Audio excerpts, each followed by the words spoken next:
Hello everyone, I welcome you all to Study Squad and it's time to start today's session.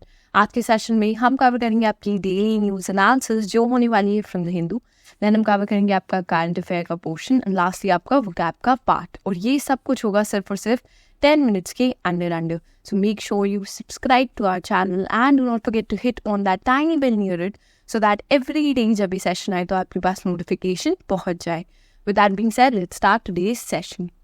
Before starting, I would like to apologize to everybody for the expected cutoff video जो आपकी आई थी. I get it, थोड़ी सी जो हमने expected cut off रखी थी उसमें analysis के थ्रू वो थोड़ी ज़्यादा हाई हो गई थी आपकी. Okay, we were just considering the best that worst case scenario you could say, the worst case scenario in this, and I hope you all could forgive me for that. गलतियाँ होती हैं and I am really sorry for that. I apologise with my heart कि आपको लगा कि cut off बहुत ज़्यादा ख़राब हो गई. हम वर्स्ट की सिनेरियो लेके चल रहे थे, इसीलिए आपको ऐसी वीडियो देखने को मिली. मॉडरेट लेवल था आपका पेपर का. Most of the kids what they said was कि उनका पेपर काफ़ी अच्छा गया था इंग्लिश ओवरऑल. सो इसलिए हमने वर्स्ट की सिनेरियो पे काफ़ी हाई कट ऑफ एक्सपेक्ट करी थी. Okay, but we'll definitely revise this again. हम एक रिवाइज्ड मोर एनालाइज्ड वीडियो लेकर आएंगे आपके लिए जहाँ पर आप expected cut off for series 2 and also for NDA, we'll try to come up with that. Okay, with that being said, I hope कि आप हमें forgive कर पाओ इसके लिए.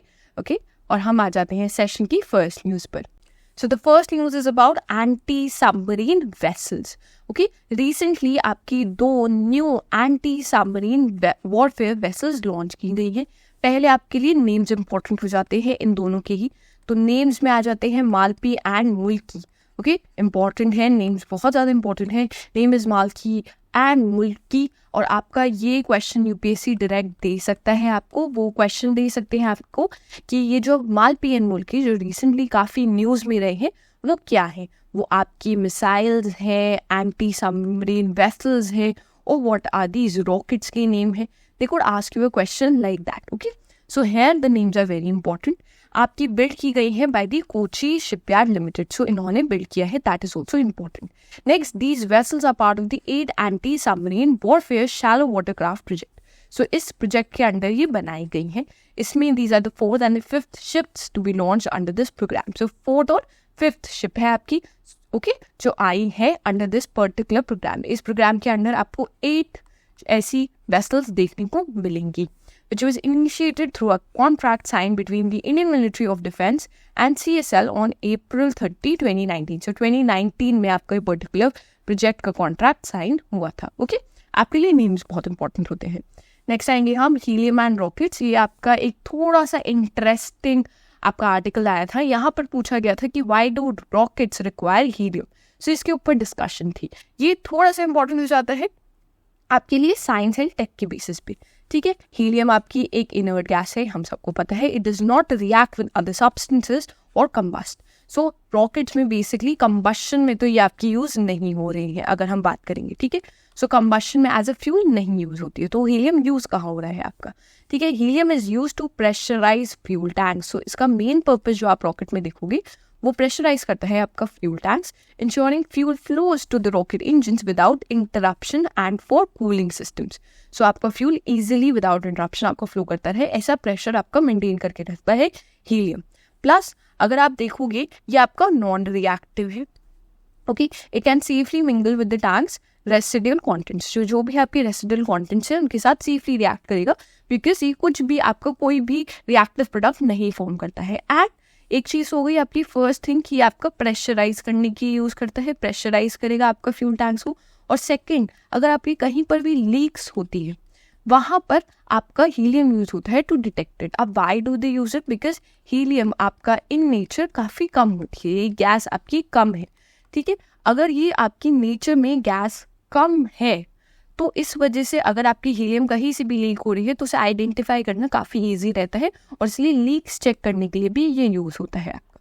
ओके, अब इससे एक क्वेश्चन आता है जो आप मुझे कमेंट्स में बताओगे. सबसे ज़्यादा प्रपोर्शन में कौन सी आपकी गैस मिलती है एटमॉस्फेयर में. ओके, सो वो आप मुझे कमेंट्स में बताना. ओके, नेक्स्ट आते हैं हम यूरोपियन यूनियन एंड ईरान से रिलेटेड आपका एक आर्टिकल आया है. Here the European Union says that it has credible information that the Iran supplied ballistic missiles to Russia. So अब यहाँ बात हो रही है कि जो आपका ईरान है उसने बैलिस्टिक मिसाइल्स दी है, सप्लाई करनी है टू रशिया, सो दैट जो उनकी वॉर है जो यूक्रेन के अगेंस्ट आपकी चल रही है वो कंटिन्यूड रहे, जिसके अगेंस्ट यूरोपियन यूनियन है, इन्होंने बोला है क्रेडिबल इन्फॉर्मेशन है इनके पास अबाउट दिस. अब देखो अगर रशिया वॉर कर रहा है यूक्रेन के अगेंस्ट तो इतनी बात तो फैक्ट्स है कि ईरान भी उसे सप्लाई कर रहा होगा आर्म्स, एंड ऑल्सो चाइना भी उन्हें ज़रूर सप्लाई कर रहा होगा आर्म्स यहाँ पर.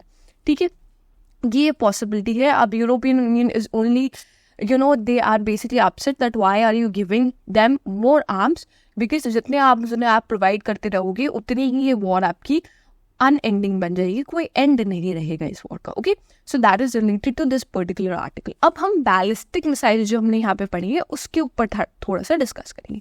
अब देखो अगर हम बैलिस्टिक मिसाइल जो क्रूज मिसाइल्स में देखेंगे, अब बैलिस्टिक मिसाइल में क्या होता है, आप एक टारगेट सेट कर देते हो, like this is your target, so आप ये बेसिकली लॉक कर दोगे आपकी मिसाइल में एंड आपकी मिसाइल डायरेक्ट लॉन्च होगी और उस पर्टिकुलर टारगेट को हिट कर देगी.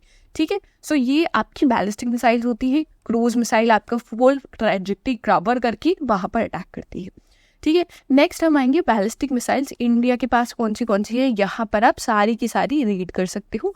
ठीक है, ये आपको PDF हमारे टेलीग्राम चैनल पे मिल जाएगी, आप वहाँ पर जाके ज़रूर एक बार रीड करिएगा इसे. ओके, नेक्स्ट आ जाते हैं हम CA पोर्शन पे. सो रिसेंटली आपका US ओपन हुआ था.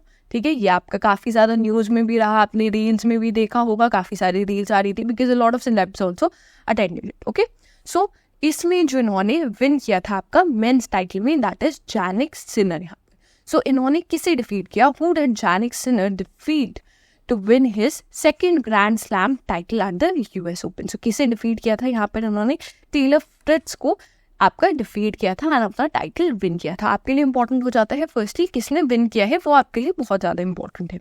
ओके, नेक्स्ट अगर हम फीमेल कैटेगरी पे आती है, सो वहाँ पर आपका आर्याना सबलेनका, इन्होंने she is rank world number 2, she secured her first US open single title इन्होंने आपका विन किया था. यहाँ पर Jannik Sinner is the world's number 1 at present. Okay, ये वर्ल्ड की नंबर 1 है. नेक्स्ट आएंगे where is the 20th edition of your joint exercise, आपकी हुई है युद्ध अभ्यास 2024. अब आंसर आपको यही दिख गया है. सो यहाँ पर आपकी युद्ध अभ्यास 20th एडिशन कंडक्ट हुआ था between India and USA and recently September 9 को ही आपका कमेंस हुआ है. कहाँ पर हुआ है, ये हुआ है आपका foreign training node in Mahajan field firing ranges Rajasthan में. ठीक है, सो यहाँ पर कंडक्ट हुआ है. आपके लिए एडिशन इंपॉर्टेंट है, यहाँ पर आपके लिए कौन सी आपकी कंट्रीज पार्टिसिपेट करती है वो इंपॉर्टेंट है, एंड लास्टली कहाँ पर हुआ है, कौन सी लोकेशन है जहाँ हुआ है. सो बेसिकली इंडिया ने होस्ट किया है, कहाँ हुआ है, राजस्थान में आपका कंडक्ट हुआ था. नेक्स्ट आ जाते हैं where is the world's first dedicated conservation and breeding centre for the Asian king vulture located. So Asian king vultures के लिए आपका ये breeding and conservation centre first time आया है, वर्ल्ड का फर्स्ट है. कहाँ पर है, ये आपका गोरखपुर फॉरेस्ट डिवीजन में लोकेटेड है. ओके, अब यहाँ पर जो इसका नेम है कंजर्वेशन का वो भी इंपॉर्टेंट हो जाता है, that is Jatayu conservation and breeding centre. ठीक है, भारीवासी कैंपरेज रेंज में है आपका गोरखपुर फॉरेस्ट डिवीजन में, UP में है आपका. ठीक है, तो ये आपके लिए इंपॉर्टेंट हो जाता है, नेम भी काफ़ी इंपॉर्टेंट है. नेक्स्ट आएंगे.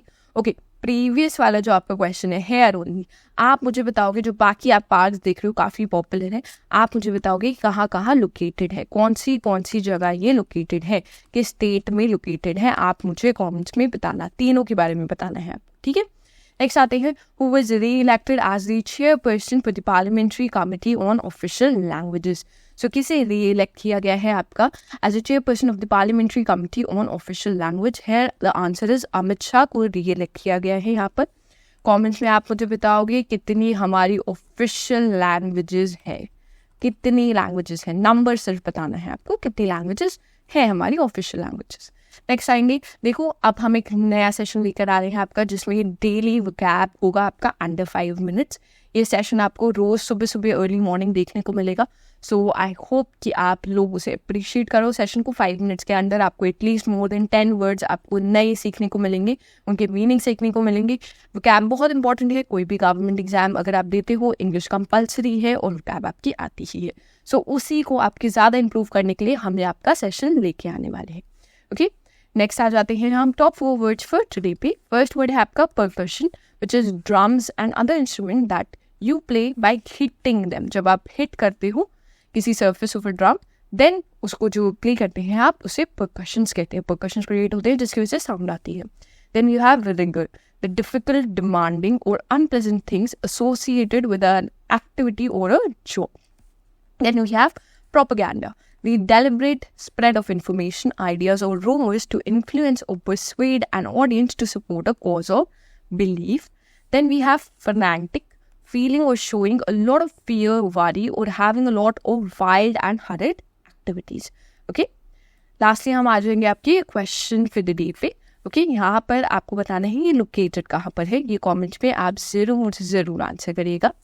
लास्टली, अगर आपने सेशन देखा है, आपको अच्छा लगा है, then make sure you like the session, you share the session with all your friends. Comments में सारे आंसर कीजिएगा जितने भी क्वेश्चन पूछे गए हैं during this entire session. Okay, नहीं करते हैं then we'll answer all of these question in the comments. जिसके सारे आंसर करेंगे हम उसे पिन कर देंगे अदरवाइज. ओके, लास्टली सब्सक्राइब करना मत भूलिएगा हमारे चैनल को. With that being said, I will and the session here. Thank you for watching.